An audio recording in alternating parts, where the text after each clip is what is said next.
Next item on the agenda is the Melvin Farms Incentive Zoning Landmark Challenger. A little background before we get started.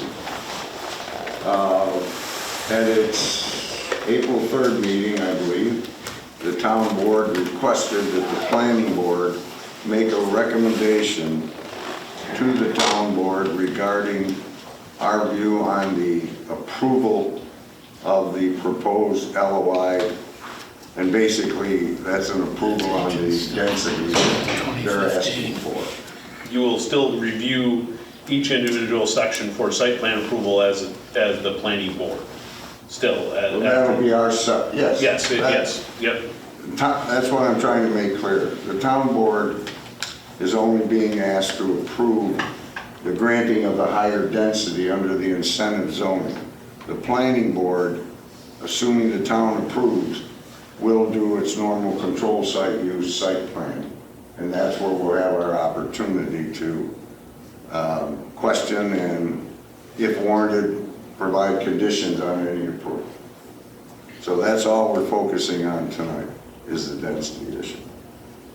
There was a revised LOI that I think was dated, what, March 14th. 14th. Yeah. Is it the 14th or the 1st? Actually, this set of plans is the 14th. It was dated March 1st. You're correct, Jack. Yeah. Yeah. Yeah. March 1st, which addressed the number of... April 1st. Sorry, Jack. April. Just kidding. Okay. I had March 1st. Where they made a number of changes, all of which were in response to questions that have been raised either through the planning board's recommendation on the seeker or town board people's discussion. At this time, a spokesperson would like to go over those changes from the previous letter. Sure. Which I think was back in 24. Last time we met on this was December. Well, that's when we did our recommendation. That was for the seeker. That was for the seeker. But I mean the date of the previous LOI was, I think. I guess we're further down in this.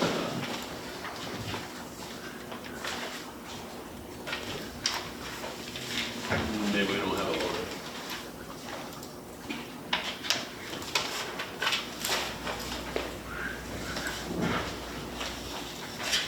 Do not have a load on.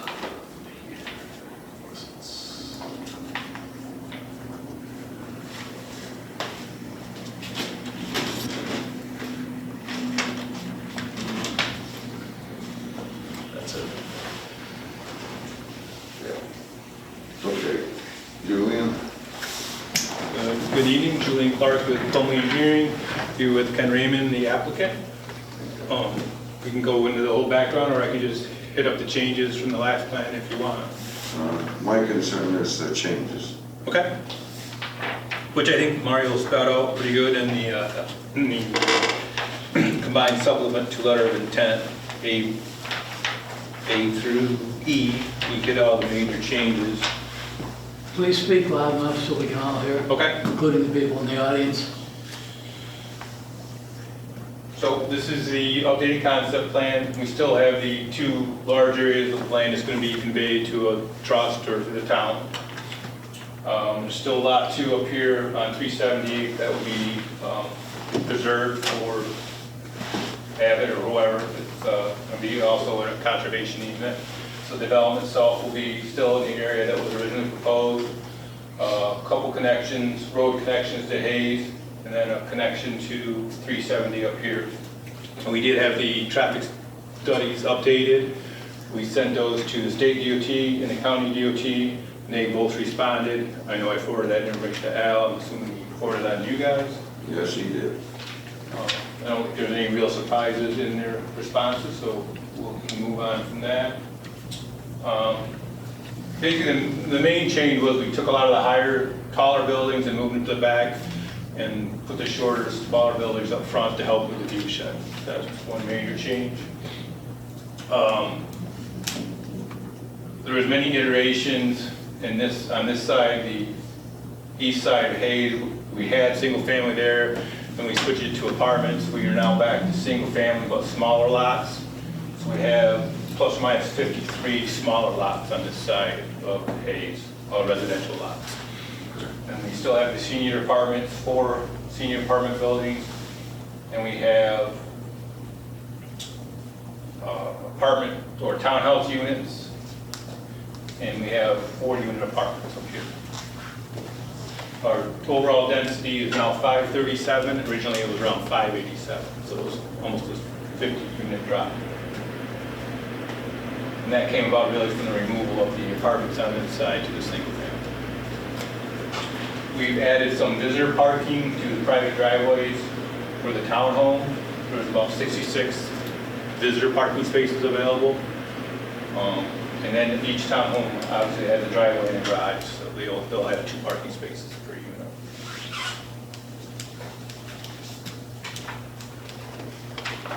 We've added gravel paths, walkways throughout, and they can be interconnected with any paths that the town decides they want within the green areas. We show a landscape berm up here, additional buffer for the view from 370.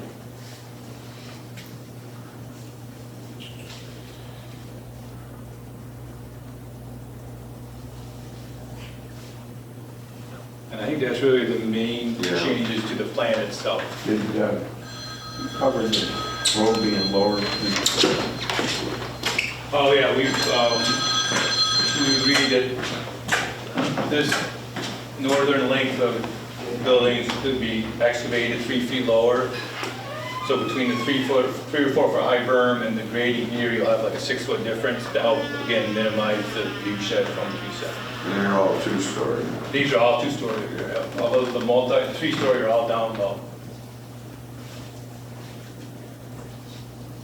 We presented to the ZBA the other night, and they're providing a letter. And we're here for you guys to get hopefully a positive letter so we can get our density and then move forward with the next step. Thank you. Do those ones to the north there, do they have basements? Yes. Yep. So you're going to cut 3 feet in that area and then do a basement?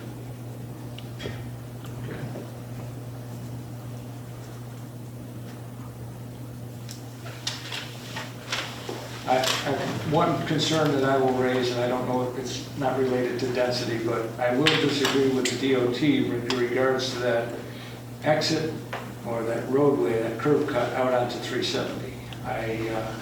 I know that you're in a disadvantage in the sense that there have been a number of curb cuts added to 370 over time, but I believe that an entrance there that close to the traffic light on that road, in combination with all the other entrances that we have, is starting to make for a dangerous roadway. I feel as though I have to mention that. Well, yeah. And one thing that I would ask is, if that were to stay in, is there any consideration that that be a right only, or is it a right only? No, right now it's planned to be a full exit. Okay. That's how we showed it, the state DOT. Yeah.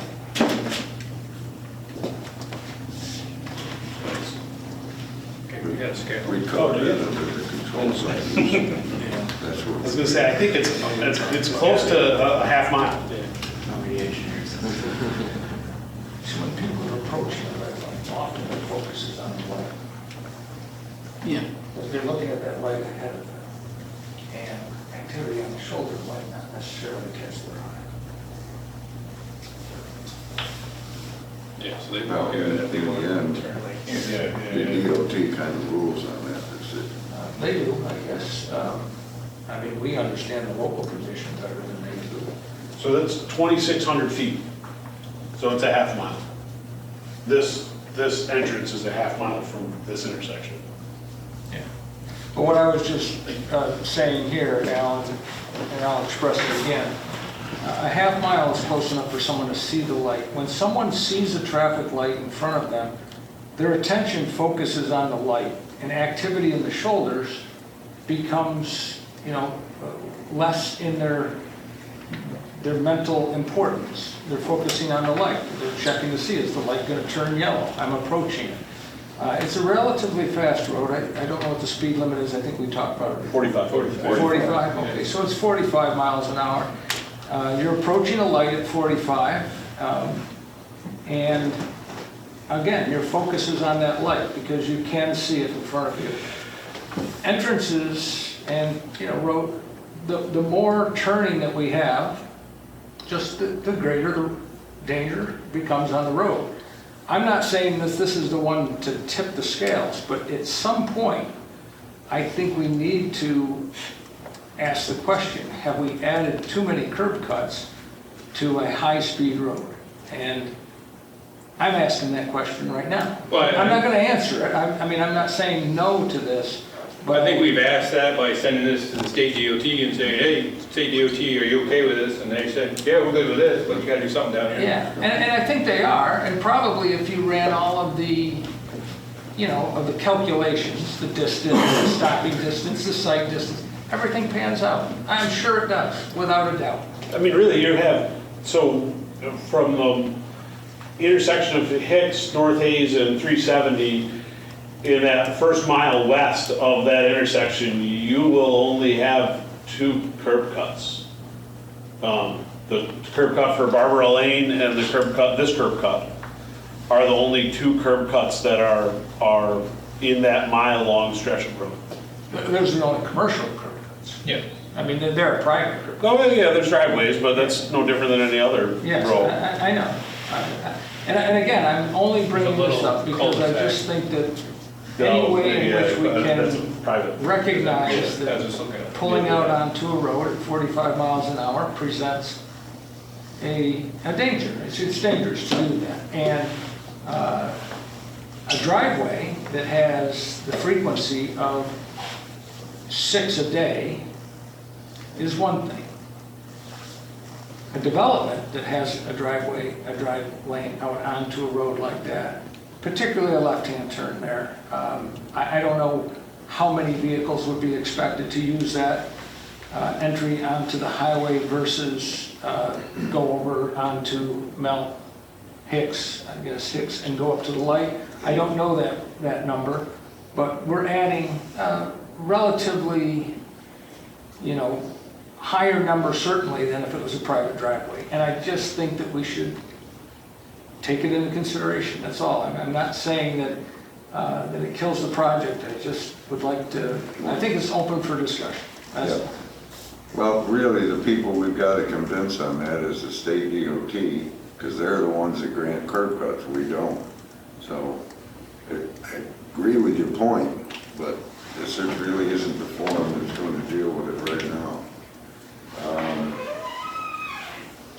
If there's no other questions, I I have an idea that Steve wants to hear it. So we have this existing curb cut here that's directly across from the other private drive, and this is Melvin Drive, which is another private drive.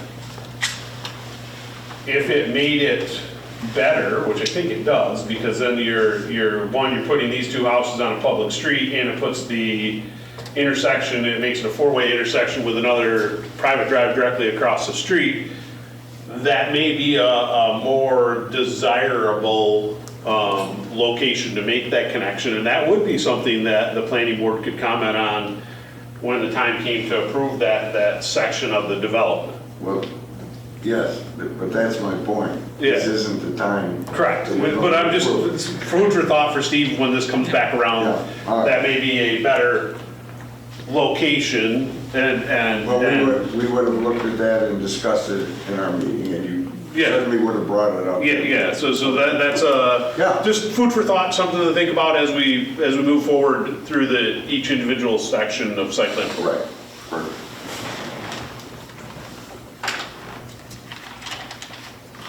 Well, there was not a resolution prepared for this, so I did my best to draft one.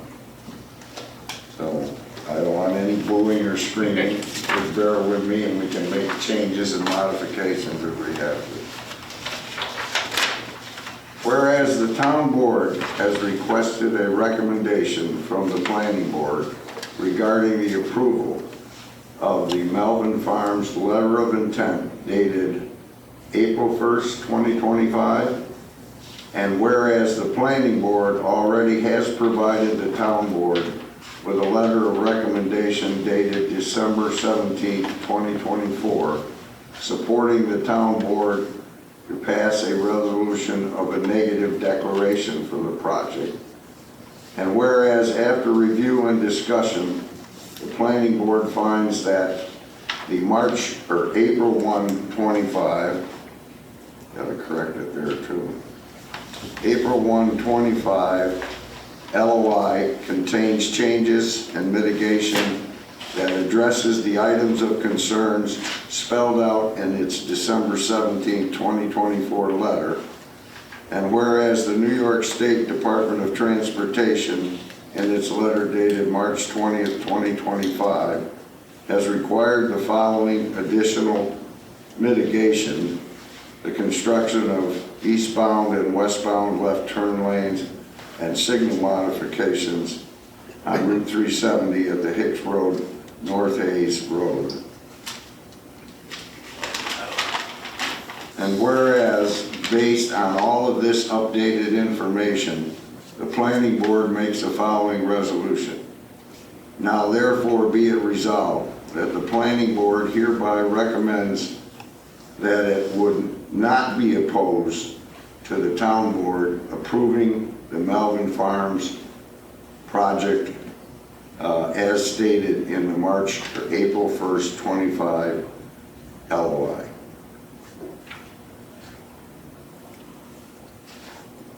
I know a lawyer would probably tear that apart. That's good. That's pretty good. It's close, I think. Not bad for a business guy. Yeah, not bad for an old retired guy. Do I have a second? I'll second. Nobody wants a second. That's the first sign. Discussion. All those in favor? Aye. Opposed? Abstained? So moved. Thank you. Karen, I'll give you a chicken scratching. That concludes our agenda for tonight. I'll make a motion that we adjourn the planning board meeting. All in favor? Aye. So moved. Thank you, gentlemen. Thank you, fellas. Thanks, Chairman. Oh, don't worry, we're gonna get another shot at So, you. Don't worry. This was the easy one.